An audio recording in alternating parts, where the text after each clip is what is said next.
พี่น้องเอ้ยพี่น้องเอ้ยความอิจฉาบางเบียดหรือว่าลิษยามีอยู่ทั่วทุกหนแห่งมีอยู่ทั่วโลกทั่วประเทศเด้อพี่น้องเอ้ยมาได้เห็นกับตามาเจอกับตัวเองจังค่อยฮู้เนาะก็บ่อยากเล่าแต่ว่าก็มันอึดอั้นตันใจมาหลายเดือนแล้วเนาะก็สิเล่าสู่กันฟังบ่อนค่อยไปเฮ็ดการเฮ็ดงานนั่นน่ะเนาะอันค่อยนี่ก็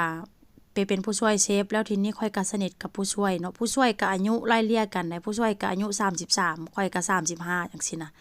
มันก็ถือว่าอายุไล่เลี่ยกันแล้วอีกอย่างเนาะด้านภา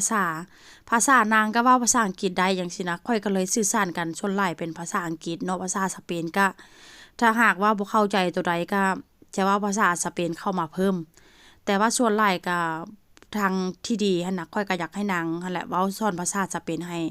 แต่ว่าบางอย่างเนาะเว้าภาษาอังกฤษกันบ่ฮู้เรื่องหั้นน่ะบางอันที่แบบว่าอันนี้มันแปลเป็นจังซี่จังซี่จังซี่น่ะนางก็สอนก็บอกเนาะ เพราะฉะนั้นแล้วมันก็เลยเฮ็ดให้ข้อยกับนางสนิทกันไว้แล้วทีนี้เนาะคนที่แบบว่าอยู่ก่อนเป็นคนโบราณว่าซั่นซะนางก็อยากใช้สิทธิ์ของนางว่านางสนิทกับอันเซฟจังซี่น่ะข้อยก็บ่ได้สนใดพี่น้องเพราะว่าข้อยไปเฮ็ดเวียกเฮ็ดงานอยู่หั้นข้อยก็ความพอใจของข้อยก็อยากเว้าภาษาใดข้อยก็เว้าจังซี่น่ะแต่ว่านางคนที่ว่าอยู่ก่อนเป็นคนโบราณนั่นน่ะพี่น้องเอ้ยนางเพราะว่าภาษาอังกฤษบ่ได้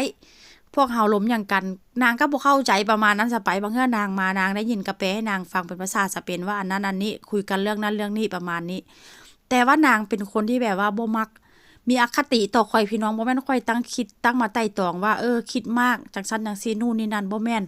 เพราะว่าสังเกตมาหลายเทื่อแล้วเพราะว่าเวลาข้อยสิเว้าหยังไปใส่มาใส่กับอันผู้ช่วยเชฟหั้นน่ะข้อยก็สิเว้าหัวหน้าข้อยจะไปเนาะหัวหน้าอยู่ในครัวว่าซั่นไป อันนางก็จะมัดเว้าเสียดเว้าสีแล้วก็บ่มักแล้วก็มักแหนมแล้วก็มักมาสั่งงานพี่น้อง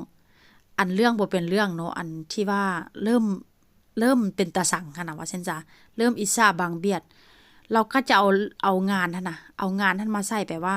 ทั้งที่หัวหน้าสั่งแบบนึงเราก็จะสั่งแบบนึงหัวหน้าใหญ่ๆว่าซั่นจ้ะเนาะ นางก็จะสั่งแบบนึงแล้วภายใน1ชั่วโมงหั้นน่ะนางจะสั่งเวียกข้อยหั้นน่ะประมาณ6-7อย่างพี่น้องถามว่าข้อยเฮ็ดบ่ข้อยก็บ่ได้เฮ็ดเนาะเอาที่แบบว่าเวลาข้อยทันแล้วเวลาข้อยนี้ข้อยก็จะบ่แล่นเด้หน้าเวียกข้อยนี้ก็เฮ็ดไปเรื่อยๆบ่ต้องมาวิ่งมาแล่นว่าอุ๊ยย้านบ่แล้วประมาณ1ชั่วโมงก็ประมาณว่า5-6อย่างก็ต้องให้มันเสร็จให้มันแล้วบ่เนาะก็เอาเท่าที่ข้อยสะดวกแล้วเอาเท่าที่ข้อยเฮ็ดได้